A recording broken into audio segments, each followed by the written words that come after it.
Hello, I welcome you to another exciting edition of ICAN on Air, our advertised topic, which today is insolvency practice. The Nigerian perspective promises to be one that will be engaging and insightful as well. Today we'll be hosting Professor Bolanle Adebola ACIS, ABR, FHEA, on the show. She is a thought leader of repute in international corporate governance and insolvency law. Her expertise cuts across various spheres of commercial law with deep knowledge of the laws of England and Wales, the USA, and of course, Nigeria. We are going to be unveiling our guests in much more fuller perspective soon. Also on this segment of our ICAN on Air, we are going to be having adverts. We will have interlude videos that will tell you a few things about our Institute of Chartered Accountants of Nigeria. And of course, a few announcements that I would like you to take note of. Please stay put, stay on the line. We'll be back very soon with you to go full blast with our guests.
Please join me to welcome Professor Adebola of the University of Reading.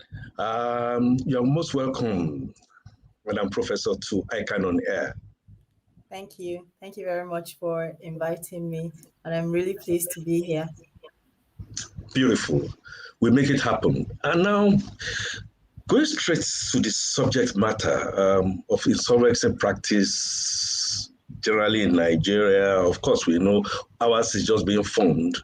We like to have your general overview by way of perspective, because we know that in Nigeria, the legal provisions regulating corporate insolvency found in CAMA, Company Allied Matters Act, which was only reformed in 2020 after some close to 30 years, is what Professor, well, I like to call him Professor, is a son, Anthony Digbe, did said was a bit formless in Nigeria. Now, what changes were introduced and why were these changes necessary? By way of general overview from you. Well, thank you very much for that question. I'd like to start off by saying that I am immensely proud of company law in Nigeria, and I do take it quite personally when people criticize that law, well, unless that criticism might be coming from me. And that's because the CAMA represents the first indigenous company law in Nigeria. So yes, we modeled our company law on the provisions that apply in the United Kingdom, and more precisely in the England and Wales.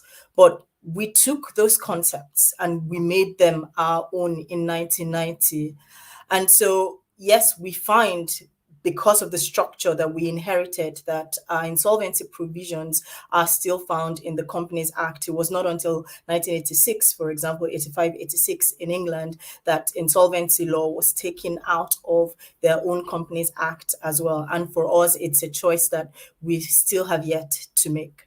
So yes, insolvency law is found in the latter parts of CAMA, and the 2020 reforms were recommended under the aegis of what we know as the Presidential Enabling Business Environment Council, better known to others as PEBEC, which recently celebrated its anniversary. And those reforms were most welcome. Now, to give, as you know, as an academic, I'm into my principles. I emphasize the principles because I believe that the context is necessary in order to understand the provisions of the law. So the goal of PEBEC was to improve the ease of doing business in Nigeria and to strengthen the enforcement of creditors' rights in Nigeria. Now, given this task, it introduced several reforms into the Nigerian landscape that included things like the Credit Reporting Act, the Secure Transactions and Movable Assets Act. But for CAMA, what it did, I would discuss under four key principles. So the first one is that PEBEC sought to modernize the insolvency provisions in Nigeria. And so you would see examples such as revising the list of preferential debts in Nigeria to include deductions held by the company under the Pensions Reform Act and the Employees Compensation Act. It increased the thresholds for deeming a registered company unable to pay its debt from 2,000 naira under CAMA 1990 to 200,000 under CAMA 2020. It also revised the previous regimes of de minimis fines for breaches of various provisions in the Act, such as failing to deliver statements of affairs and others. And then the next principle I will talk about is that it improved the efficient administration of the insolvent estate. So you'd find that provisions such as fraudulent preferences were modified and brought up to the modern state that we find in other similar laws in other countries. We introduced transactions at undervalue, which we didn't have under CAMA 1990, and also introduced netting provisions in financial contracts, which means that if we had case law on set-off and the like, that the netting provisions would supersede that, so that we can have a more efficient administration of obligations and claims across these financial market players. It also brings the Nigerian insolvency law within international best practice. And that's because of the influence of the World Bank, which is an international partner of PEBEC. And we find that the World Bank has been engaged in norm setting around the world. In the past, it was about efficient liquidation, and now it's about including other stakeholders to ensure that we can rescue companies that are in trouble. And so we find provisions such as company voluntary arrangements and administration that were introduced into Nigeria. And just briefly, I'll talk about the last one, which was that they transformed the regulation of the insolvency practice in Nigeria, which I'm sure that ICAN itself is very well aware of because you're a part of that. And so by now, you know that we have recognized professional bodies that are responsible for licensing practitioners, and the CAC, which is responsible for the overall authorization of those licensed practitioners to act as insolvency practitioners in relation to insolvent companies or companies acting within the provisions that have been introduced in 2020. Excellent point. Thank you very much, Prof. Now, you mentioned the introduction of corporate rescue procedures. Could you please explain the notion or objectives of corporate rescue in a bit more detail? Okay, thanks. I'll do that. First of all, I'm going to start by saying that it is not true that Nigeria did not have at least an attempt at inculcating a rescue culture in Nigeria. We did have that. We just didn't practice it as we should have. Now, what CAMA 2020 has done has been to introduce new tools into the arsenal of a company that is in trouble, or into the toolbox of a practitioner that seeks to rescue a company. Now, the goal of corporate rescue really is to maximize value. And maximize value for whom? It's to maximize value for the body of stakeholders that are implicated in the insolvency of the company.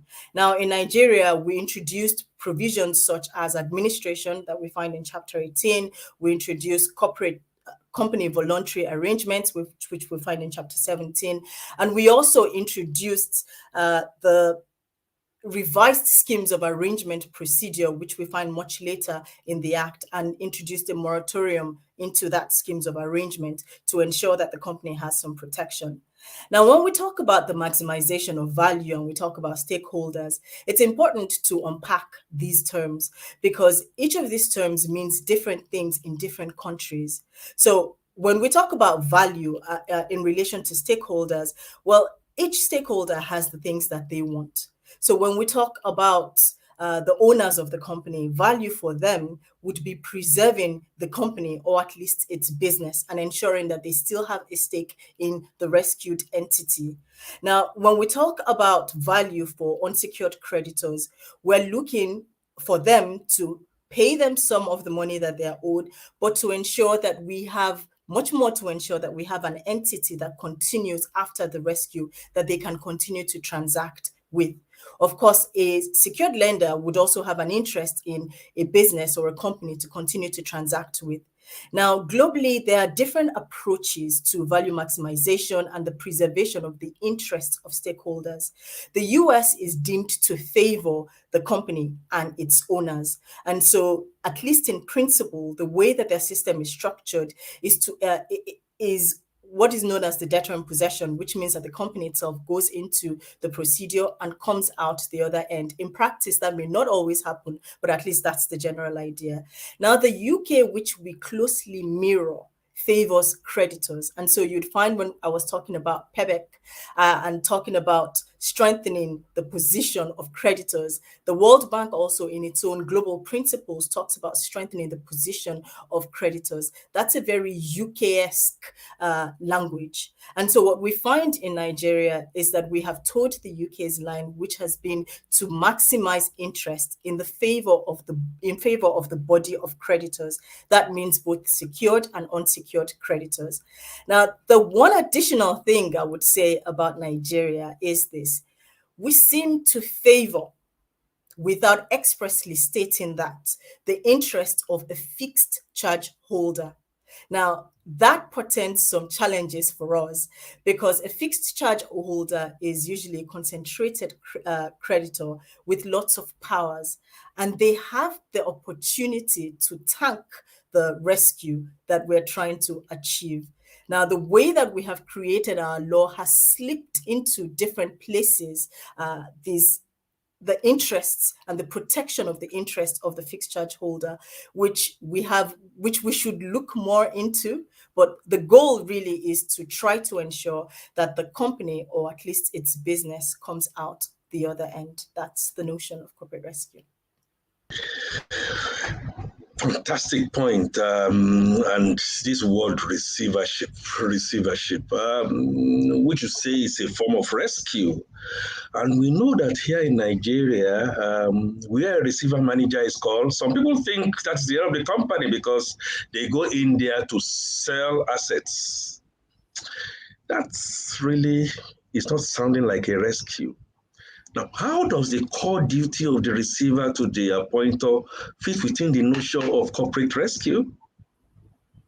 All right. Well, thank you very much. That's a very interesting question, and I think it's one of my favorite things about the Nigerian insolvency system, or at least our rescue system, and it's an area that I wish that we pay more attention to in practice. And so, this is the charge I have for recognized professional bodies like ICAN. It's about tutoring the practitioners that we license on what actually the culture of our receivership is or should be in Nigeria. Now, receivership, as many people know, is not really a rescue mechanism.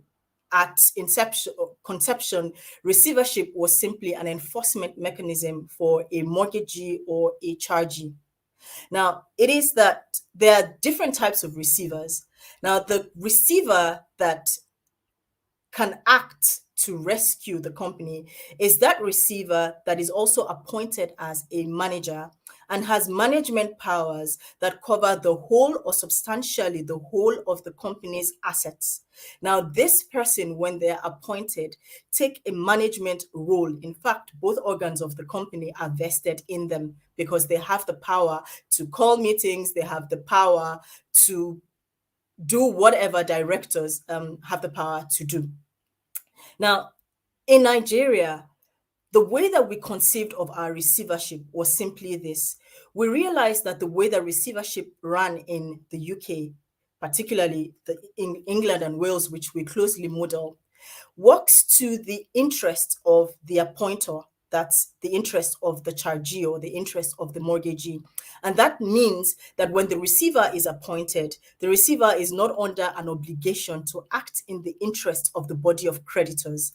The receiver owes a responsibility, a duty to the holder of that charge or that network of charges.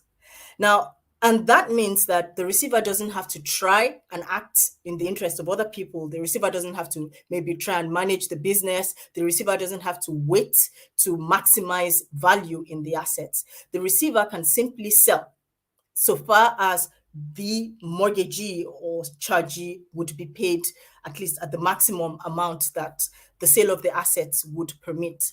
But in Nigeria, we have Section 553, which repeats Section 390 of the 1990 Act, the 1990 CAMA. And what that section tells us is that when the receiver and manager appointed over all or substantially all of the company's assets is in office, that receiver is to take due consideration, but not exclusive consideration of the interest of the appointer. That receiver is to take the interest of other persons into consideration, including the employees and the owners of the company, and to try and act to achieve the objects for which the company was formed. Now, that places the Nigerian receiver and manager in quite a different position from the receiver and manager in a similar position in England and Wales. In England and Wales, that person would be known as the administrative receiver. So that the Nigerian receiver's duty is much wider and should be enforced to ensure that the actual provisions in CAMA are actualized. That is the challenge that we have in Nigeria. The receivers shouldn't just go in there and act like receiver simpliciter, which is a receiver appointed under a fixed charge, going in there simply to sell off the assets of the company and to pay off the holder of the charge. That is the charge that we have, and I would recommend or exhort recognized professional bodies to try and inculcate the practice, the culture that was set out in CAMA in the practice by their members. Yes, super. Super. Thank you very much for those insights that you have provided, Professor Adebola. Now, I'd like us to tell us a bit more about other procedures you mentioned in your overview to this subject. And I think you mentioned company voluntary arrangements, the CVA, and the changes to the scheme. Tell us a bit more about this. Okay. Well, okay. So the company voluntary arrangement and the schemes of arrangement are types of arrangements. That's all I can describe them as. Obviously. So arrangements are simply deals. They're deals entered into between the company and its stakeholders. So for the schemes of arrangements, the company can enter into a deal between itself and its all sorts of stakeholders. It might be between itself and its members or a class of members. It might be between the company and its creditors or a class of creditors. Now, the law sets out the procedure that should be followed. A proposal would be made for either the composition of debts or a schemes of arrangement of its affairs. That's simply an adjustment of the operations of the company. Now, the goal is to ensure that the company can come out the other end in stronger financial position. The schemes of arrangement is different in that it affects, like I said, all sorts of stakeholders. And within the group of creditors, it can be used to affect both secured and unsecured creditors. The company voluntary arrangement is somewhat different. So it's also a type of deal. It was created to address some of the challenges of the schemes of arrangement procedure. And it was really created to address unsecured creditors of the company. And so it cannot affect the rights of a secured creditor of the company without such a creditor acceding or accepting for their interest to be compromised or their debt to be to have a composition of their debt. It also cannot be used to affect the position of preferential creditors without them accepting for certain adjustments to be made. Now, with the company voluntary arrangement, an insolvency practitioner has to be appointed. And this person at the start that's particularly when the directors of the company are the ones instituting the company voluntary arrangement. They would also have to get involved, an insolvency practitioner that would be known as the nominee. Now, the reason for this is because at the time when the company is going into the CVA, the directors would have their hands full with trying to keep the company going and its business going in turbulent times. And so the role of the nominee really would be to oversee the procedure of the company voluntary arrangement itself. So they would be getting the meeting together, looking at claims and the like. And when the company voluntary arrangement has been approved by the appropriate thresholds, then that person would be converted into a supervisor, or another person might be appointed at the meeting, and that supervisor would oversee the enforcement of the agreed arrangement. Now, the role of the practitioner is really important because the practitioner is supposed to take an objective overview or undertake an objective overview of the actions of the directors of the company. And if at any point in time they see that the company is sliding into more distress, then they might look to place the company into a different type of procedure. Of course, for the schemes of arrangement, we don't have an insolvency practitioner involved. But one thing that the schemes of arrangement, the revised schemes of arrangement does is that it introduces a moratorium in section 717 of CAMA 2020. Now, that moratorium on winding up procedures and on compulsory winding up and the execution of the rights of a secured creditor, it's quite limited and is liable to be lifted upon certain conditions being met. But at the very least, that is some protection that is offered to a company that is going into a scheme of arrangement to stop creditors, disgruntled creditors, from scuppering the attempt at rescuing that company during the course of the scheme. Awesome point. Thank you very much. And for those who are just joining in, of course, I've been guesting Professor Bolanle on this very scintillating topic of insolvency practice, and of course, marrying to the Nigerian perspective. And Professor Bolanle has done a great job in letting us know that it's rooted in CAMA. Yes, still it's at its formative stage, but we are beginning to form. And the Institute of Chartered Accountants of Nigeria, just like our legal practitioners, have concomitant role to make sure we play, to make sure we get this on board. I've read quite a number of interesting comments. Some of your students in Reading, some in London, in Lagos, out there in the US, outside Lagos. And I'd like to thank you and ask you this, that should a focus on receivership not be re-engineering and restructuring of the entity for survival instead of liquidation? Well, that almost sounds like a rhetorical question. I think the person has an answer in mind already for me.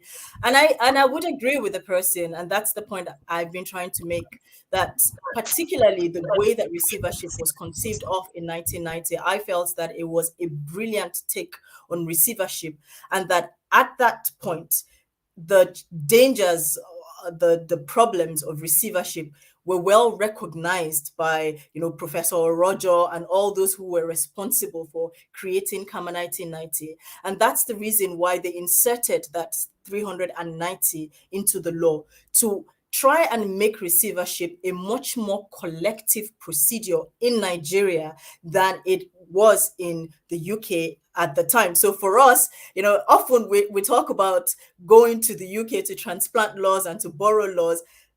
We were well ahead of the curve in 1990. It is just a shame that the practice did not really match up to what the principles of the law said. And we have had, cases go to the Court of Appeal, cases go all the way to the Supreme Court, where receivers have been charged for abandoning their commission to manage the company, where companies have been allowed to challenge the receiver manager on the manner in which they were running the business of the company.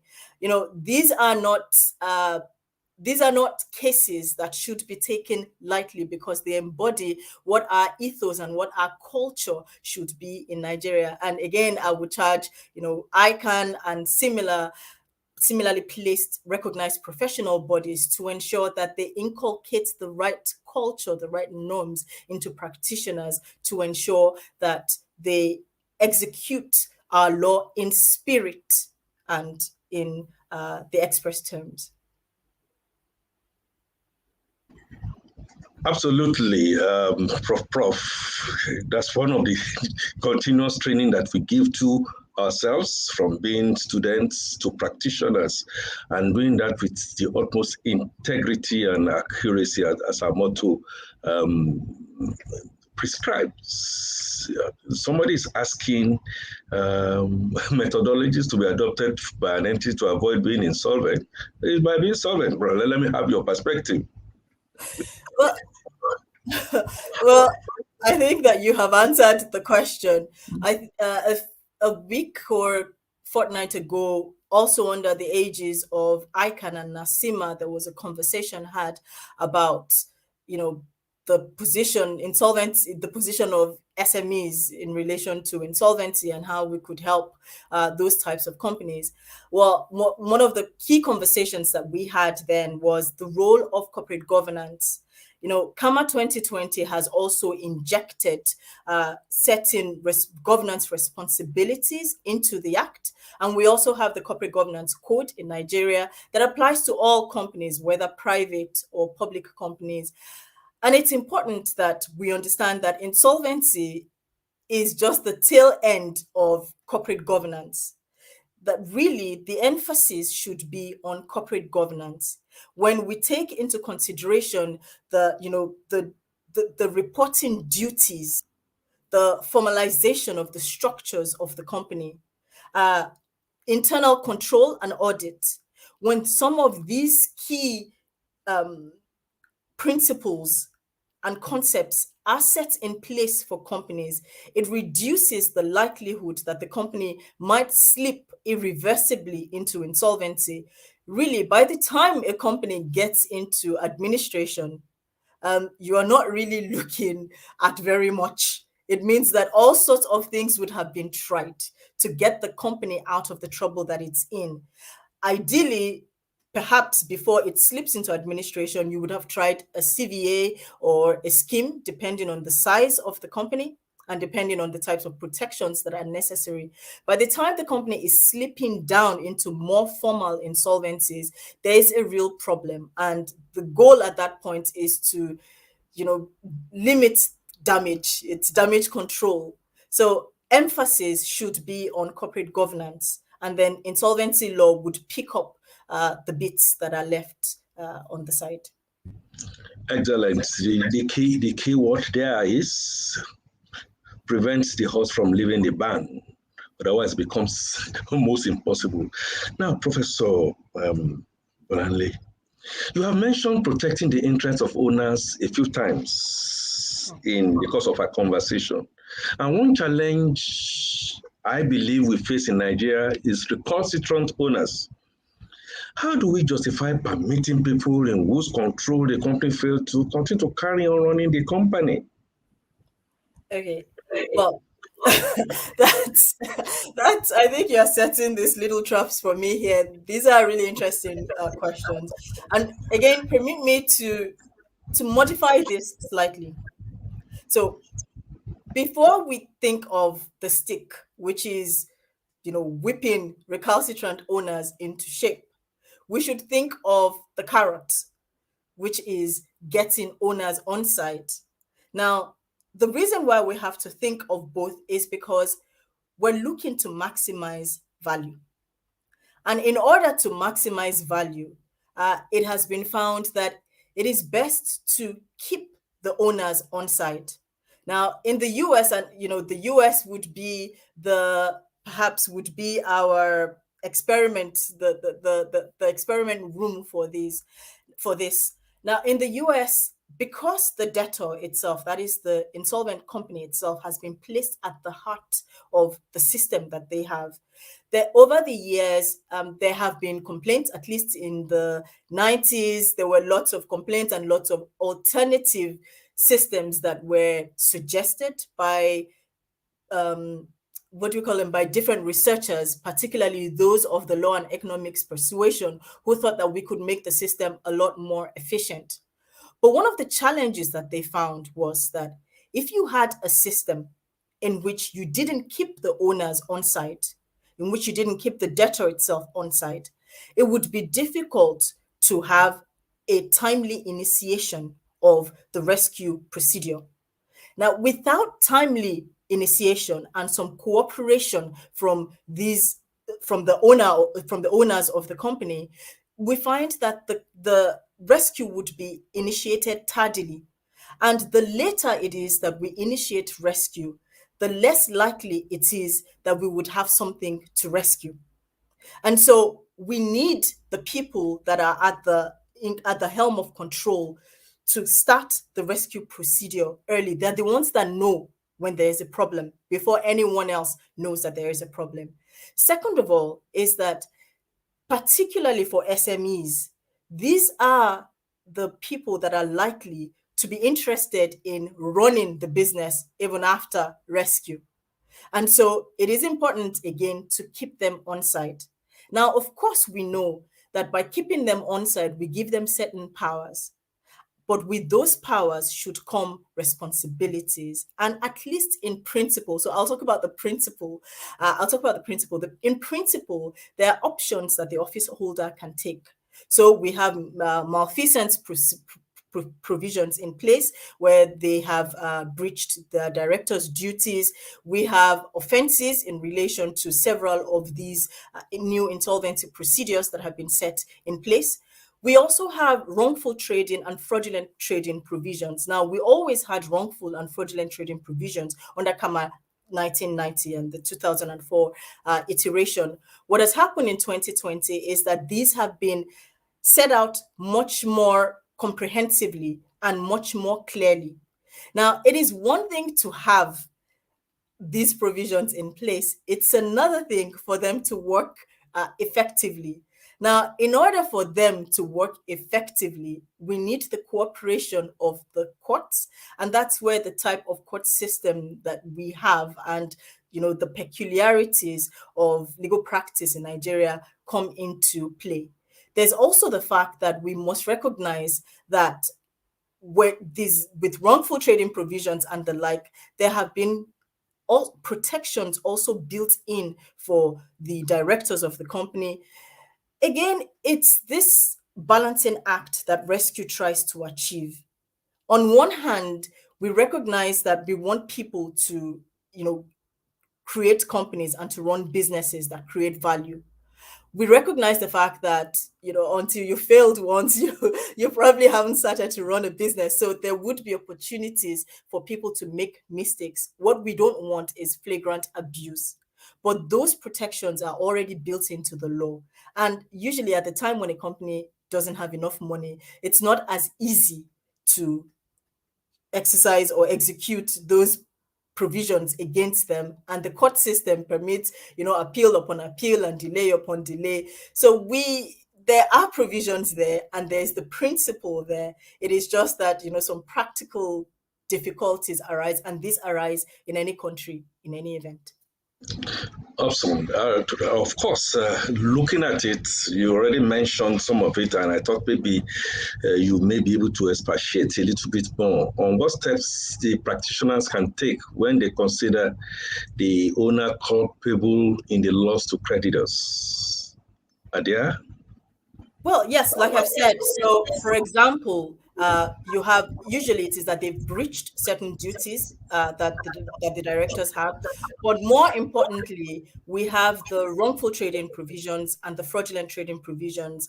The wrongful trading provisions render the directors liable to contribute to the assets of the company where they have not taking the right measures at the point when they knew that the company could not avoid to protect creditors, at a point when they knew that the company could not avoid sliding into either insolvent administration or insolvent liquidation.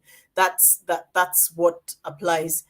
Of course, like I've said, there are challenges built in there. So if the directors can show that they took reasonable steps, includes receiving advice from insolvency practitioners, from accountants, from lawyers, then they might have provisions that they might find themselves within the protections that have been built into this type of procedures. We also have fraudulent trading that applies not only to directors, any officers of the company, even the bank, if it starts to act as a shadow director, might find itself caught within fraudulent trading. It is whenever anyone encourages or is involved in the company taking credits at a point when they know that it cannot be repaid. So these provisions are there. It is just that it's one thing to have provisions in principle.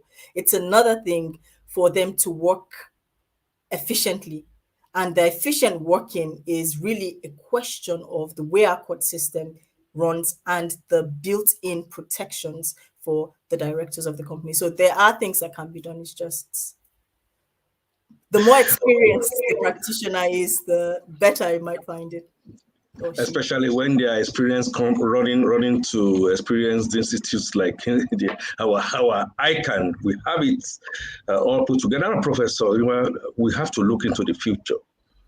And one thing I will ask is that, yes, insolvency is followed by law. The law has to be properly applied, but it is risky.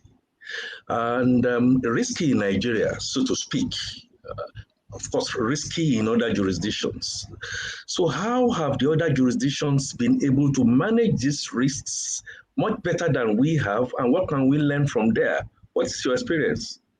So again, when you say risky, I suppose the academic in me goes, well, you have to define what you mean by risky for me to answer that. But I'll just put it in the context in which you have, or I would answer that in the context in which you have put it, is how do other jurisdictions manage this? Again, for me, it goes to the ethos, it goes to the culture. And there is a need for us to express what we want our culture to be. So we find recently in 2020 in the UK, there has been a swathe of changes that have been introduced into the insolvency system of the UK, now both into its Companies Act and into its Insolvency Act.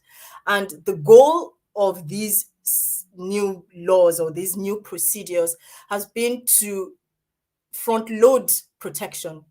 And so these procedures are known as preventative procedures. They have been put in place to strengthen the assistance that is being given to companies at the time when the company starts to face challenges. So there's been, for example, a moratorium procedure, which is to stay the enforcement of certain rights against the company by some creditors of the company. We also have what is known as the rescue plan, and the role of the rescue plan is to enable the debtor drive through its plan via the schemes of arrangement, but with additional powers given to the debtor that closely resemble that which a debtor in possession has in the US. We also have provisions that have been put in place to prohibit the use of ipso facto clauses. Ipso facto clauses are clauses that have been put in place by suppliers of goods and services to the company that are triggered upon the entry of the debtor into an insolvency procedure. So clauses that arise as a result of or by cause of the company's insolvencies. Now, all of these are put in place to strengthen the debtor. In Nigeria, we have this battle, this combat between our fixed charge holders who have slid in. I think that it is their influence that has been used to slide in certain provisions into CAMA 2020 and wanting to do what is going on abroad. I think we need to clarify what our position is, and by clarifying the position, we then know what changes we want to bring into place. But yes, I quite agree that tension in Nigeria, it's a difficult one to manage. And that's because there are other provisions in these jurisdictions that we look at that, put in the stick more effectively than the sticks that we have in Nigeria, so that they can then build in more provisions that are carrots for the debtor in a way that might be problematic for us, perhaps. Thank you very much, Prof. This question that says that seeking your advice, most companies tend to merge with another company, even when they know that both companies combined will go into insolvency. I'm asking, what's the reason behind this? Just briefly. Well, for me, it's a question of due diligence, and this one I will throw back to ICAN. What was the valuation done? What was the investigation done by those doing the forensics? What was the financial health, of the company? That due diligence has to be put in place. We can't blame insolvency or insolvency law for that. These are governance issues and accounting issues that are not, the fault of insolvency. Very well put, Prof. And then, again, we will not let you go as we are sliding towards the end of this session. Your advice to our members that would like to go into insolvency practice and your very brief assessment of the performance of AMCON so far. Well, today let's put it this way. For me, I think that people have to get into insolvency practice, and we, should encourage mentoring and encourage, instruments such as practice, best practice, codes of guidance and things like that, that assist the practitioners. We also have the bodies, the group of recognized professional bodies should also get together and talk a lot more about the regulation of the practice. Now, in terms of AMCON, AMCON is a different kettle of fish that requires a different set of conversations. But again, the same tensions in the non-AMCON related procedures we find in AMCON. AMCON is also trying to balance, recoveries with the interests of sometimes recalcitrant debtors. And AMCON, we have provisions that have been put in place to ensure that there's a plan in place and the like, to make sure that the practitioner in charge knows what it is that they're going to do and it's agreed. But of course, AMCON has lots of spicy powers that we can discuss more constitutionally elsewhere, and I'll just leave it at that. And of course, we are going to be calling you back to come and throw additional insights. I wanted to ask for your final words as we round off, and if there are any other further changes you'd like to see, your final word on this subject. Well, very quickly, I would say that, for me, I'm proud of the fact that we're talking about insolvency law a lot in Nigeria now, and that Nigeria is quite intent on moving the dial forward. But there are lots of changes that we need to see quite quickly in CAMA 2020. One is, we've already talked about the fact, well, maybe not here, but in other places, that some of the rules, so the system that we transplanted is a system of two parts. It's a system of an act and rules. We planted an act, but not the rules, which creates, an interesting problem for us. And we want that sorted out quickly. There's also the fact that there's quite a bit of haphazard numbering in CAMA 2020 that needs to be adjusted. So those two have to be put in place quite quickly. And then we should start looking more at the ethos that we want in Nigeria and some more reforms to pull those things, our ethos and our principles, into shape. And then we start looking at other things such as, well, perhaps if we actually do want personal bankruptcy law in place and how that fits within our own cultural system. It's not going to be as easy to transplant something from abroad. We have our own way of seeing these things. So for me, these are some of the key challenges that we have that would be great to pay attention to. Thank you very much, Professor Bolanle. You have really thrown a lot of insights in here. Time not always being a friend. Rest assured that we are going to call upon you to come and throw additional insights into similar subjects in future. We're not yet done. We are going to be going for a short break. And when we come back, we'll be unveiling to you a short video on how to follow us on ICAN, a few other announcements concerning your institutes, Chartered Accountants of Nigeria. Please stay on. I'll be back with you shortly.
Thank you very much for staying on. I want to acknowledge online participants for your very kind comments. ICAN on Air has come to stay as a vehicle of education, of intercourse between town and gown, and of course to shape a perspective, bringing in, week out, scintillating topics that will continually raise the bar for discussions as professionals and friends of the profession.